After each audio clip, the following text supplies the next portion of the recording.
안녕하세요. 호감닥터 박강기현입니다. 많은 분들이 눈 수술을 하기 전에 그리고 하고 나서 붓기 금방 빠지나요? 어떻게 하면 붓기가 좀 빨리 빠질 수 있나요? 제가 오늘 이 영상 하나로 어떻게 하면 붓기를 빨리 뺄 수 있는지 비법에 대해서 자세하게 설명드리겠습니다.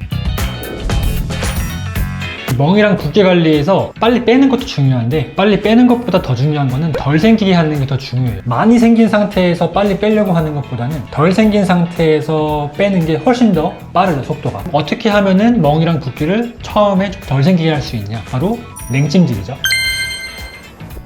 처음에 수술을 하고 나서 보통은 48시간 수술하고 오늘, 내일, 모레 그때까지가 보통 멍이랑 붓기가 점점 생기는 시기에 차가운 찜질을 집중적으로 시간 날 때마다 열심히 해주는 게 가장 중요합니다. 덜 생겨야지 그만큼 빠지는 속도도 빨라지니까요. 냉찜질은 혈관을 수축시켜요. 멍이 드는 이유는 결국 수술을 한 부위에 피가 스멀스멀 나서 피가 고이기 때문에 멍이 드는 거거든요. 냉찜질을 하면은 혈관이 수축이 되기 때문에 피가 덜 나게도 해주고 빨리 멈추는 데도 도움을 준다. 그렇기 때문에 멍이 덜 생기게 해준다. 그리고 붓기는 우리 몸에서 어떤 손상을 받으면 치유를 하려고 혈관을 확장시켜요. 혈관이 이렇게 늘어나면은 좀 느슨해진단 말이죠. 혈관 안쪽에서 혈액 성분, 단백질, 수분 이런 것들이 조직 밖으로 이렇게 빠져나오면서 붓기가 생기는 거거든요. 그게 수술을 하고 나서 초기에 많이 발생되죠. 근데 냉찜질은 혈관이 확장되는 거를 막아주기 때문에 그러니까 붓기가 덜 생기는 데 도움을 주는 거예요. 그래서 냉찜질이 수술하고 48시간 이내에 중요하다. 그때부터는 멍이랑 붓기가 생기는 것과 그리고 생겼던 멍붓기가 빠지는 것이 공존하는 시기예요. 아침에 보통 우리가 부어 있잖아요. 아침에 일어났을 때 오전 시간에는 냉찜질을 해주셔라. 그래야지 덜 생길 수 있으니까. 이렇게 시간이 넘어가면은 그때부터는 따뜻한 찜질을 해주시라고 말씀을 드려요. 그래야지 이미 생겨있는 붓기들이 좀 빨리 흡수되는 데 도움이 되니까. 온찜질은 냉찜질과는 다르게 혈관을 확장시켜요. 우리가 만약에 멍이 들어있고 부어있어. 걔를 빨리 흡수시키려면은 반대로 혈관이 좀 확장이 되어야지 밖에 있는 멍, 밖에 있는 붓기들이 빨리 혈관 안쪽 혹은 림프관 안쪽으로 들어온단 말이죠. 그리고 혈액순환이 빨라야 돼요. 그렇기 때문에 온찜질을 하는 것이 이미 생긴 붓기나 멍을 가라앉히는 데 도움이 된다는 말이죠. 그리고 나서 한 일주일 정도 이후 시간이 지나면은 그때부터는 이제 멍을 혹은 붓기를 빨리 흡수시키고 없애야 되는 거에 더욱 집중해야 되는 시기이기 때문에 그 뒤에서부터는 냉찜질은 하지 마시고 온찜질을 계속 열심히 해주시라 라고 말씀을 드리는 거고, 제일 중요한 거는 얼굴에 압력이 올라가지 않도록 조심해야 돼요. 압력이 올라가는 자세가 어떤 것이 있을까라고 생각을 해보면 기침을 세게 한다든지 하다못해 내가 화장실에 볼일을 보려고 가서 앉아서 힘을 주는 것도 조심해야 되고, 수술 받고 나서 하루, 이틀 혹은 3일까지는 얼굴에 압력이 들어가지 않도록 굉장히 신경을 많이 써줘야 된다. 머리 이렇게 막 뒤집어서 감지 마시고 서서 감을 수 있으면 서서 감고, 감지 않는 것도 좋고 굉장히 조심해야 돼요.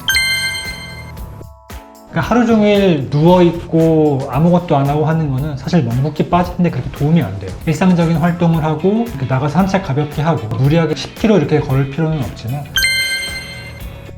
이 질문을 되게 많이 하시는데 3일 전에는 크게 권하진 않아요. 오히려 산책하러 가려고 신발 신다가 또 쏠려가지고 붓기가 생기고 멍이 들고 할 수도 있는 문제이기 때문에 저는 굳이 산책까지는 권하지 않고 집안에서의 가벼운 활동 정도를 권하고요. 그 이후부터 산책을 좀 다니시라고 권장을 드리는 편이에요.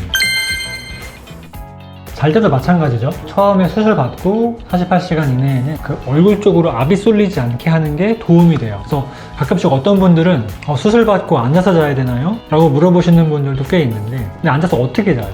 그렇죠? 앉으면 잘 수가 없어요, 일단. 근데 잠은 자야 돼요. 잠을 자는 게 더 중요하기 때문에 절대 앉아서 주무시면 안 되고 베개를 살짝만 올려주는 게 좋다. 그리고 또 하나 조심해야 될 거는 옆으로 주무시는 건 좀 안 좋아요. 그 자세가 한쪽으로 멍붓기가 쏠리게 만들면서 더 심화시킬 수가 있기 때문에 옆으로 주무시는 거는 좀 안 좋다.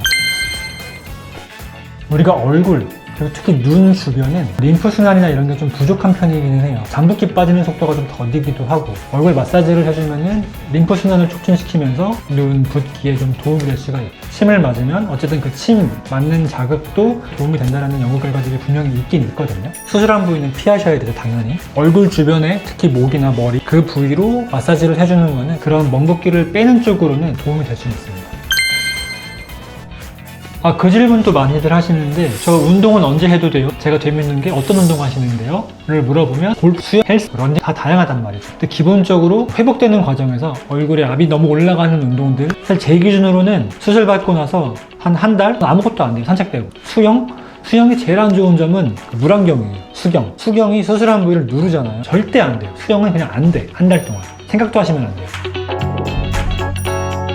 별거 아닌 것 같은 눈 수술도 생각보다 신경 써야 되는 것들이 굉장히 많아요. 한 일주 정도는 바짝 관리를 해주셔야지 결과적으로는 수술 결과에도 영향을 주거든요. 제가 수술 받는 분들에게 항상 하는 말 중에 하나가, 제가 수술을 잘하는 것도 중요하지만 수술 받고 나서 관리를 어떻게 해주시는지도 결과에 굉장히 중요하다고 말씀을 꼭 드려요. 그렇기 때문에 수술하고 나서 관리를 좀 신경 써서 해줘야겠다라는 마음의 준비를 좀 단단히 하시고 받으셨으면 좋겠다는 생각을 합니다. 지금까지 호감닥터 박강균이었습니다. 다음에 만나요. 안녕.